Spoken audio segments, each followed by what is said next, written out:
Hello everyone, welcome to my YouTube channel. और आज का टॉपिक है डिडक्टिव मेथड अर्थात की निगमन विधि। और इससे पहले भी मैं एक वीडियो डाल चुकी हूँ इंडक्टिव मेथड का अर्थात की आगमन विधि का, और उस वीडियो का लिंक मैं इस वीडियो के डिस्क्रिप्शन में मैं डाल दूँगी। आप लोग वहाँ जा कर के उस लिंक के माध्यम से देख सकते हैं कि आगमन विधि क्या है, उसके दोष गुण ये सब मैं डाल दी हूँ। और आज के इस वीडियो में निगमन विधि का मैं नोट्स डाली हूँ, और इस नोट्स में आपको मिलेगा निगमन विधि का परिचय, परिभाषा, चरण, उपयोग, दोष और गुण। तो चलिए मैं आज के इस नोट्स को रीड कर दे रही हूँ। आप लोगों को कहीं पर डाउट होता है, कोई भी स्पेलिंग मिस्टेक होता है, आप लोग करेक्शन कर लीजिएगा। ये नोट्स मैं अपना एग्ज़ाम देने से पहले बनाई थी, और वही नोट्स आप लोगों को मैं प्रोवाइड कर रही हूँ।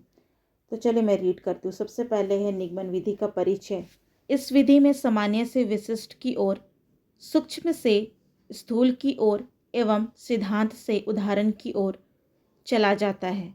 यह आगमन विधि के बिल्कुल विपरीत है।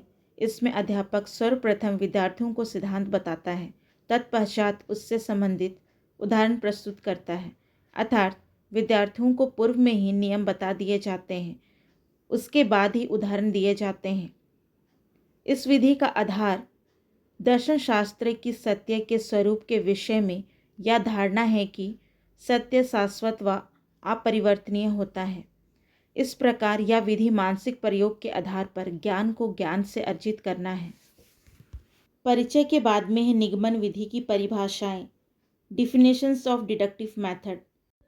तो पहला है लैंडल के अनुसार, इस विधि द्वारा शिक्षण में पहले परिभाषा का नियम सिखाया जाता है, तत्पश्चात अर्थ का सावधानी से स्पष्टीकरण किया जाता है और अंत में तथ्यों का प्रयोग करके पूर्णतः उसे स्पष्ट किया जाता है। उसके बाद में है डॉक्टर उन्नति विश्नोई के अनुसार, निगमन विधि वह विधि है जिसमें अध्यापक सर्वप्रथम सिद्धांतों को बताता है, उसके पश्चात उसको स्पष्ट करने के लिए संबंधित उदाहरण प्रस्तुत करता है। परिभाषा के बाद में है निगमन विधि के चरण, स्टेप्स ऑफ डिडक्टिव मेथड। पहला चरण है सिद्धांतों का ज्ञान, दूसरा है सिद्धांत या उदाहरण देना, तीसरा है निष्कर्ष निकालना, और चौथा है सत्यापन।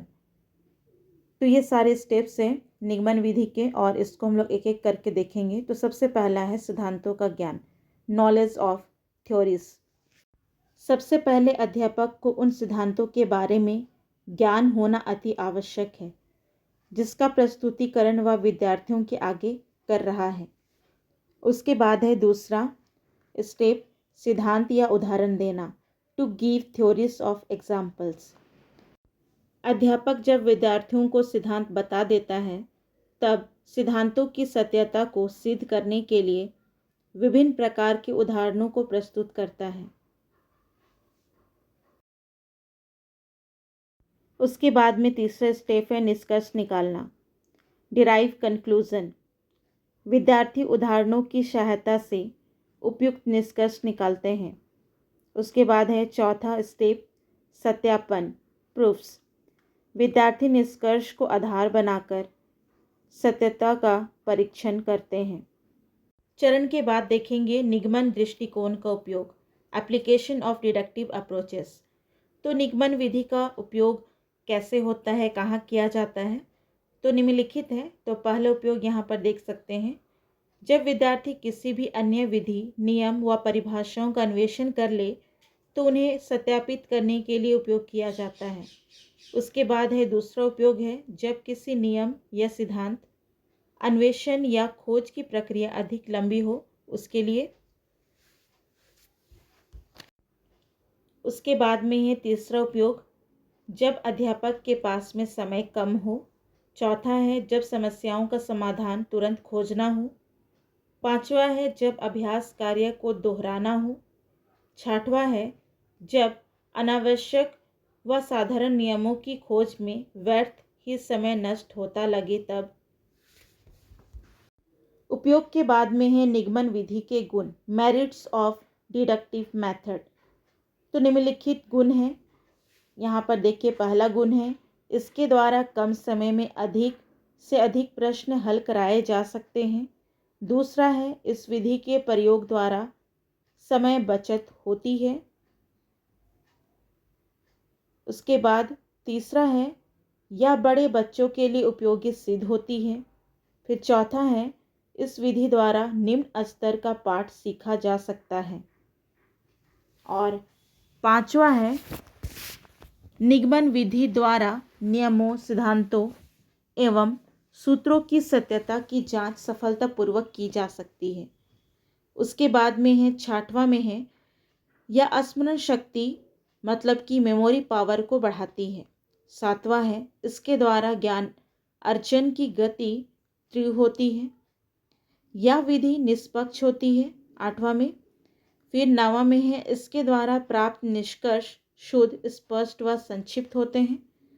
फिर लास्ट है 10वां, नवीन समस्याओं को हल करने के लिए यह विधि अधिक उपयोगी होती है।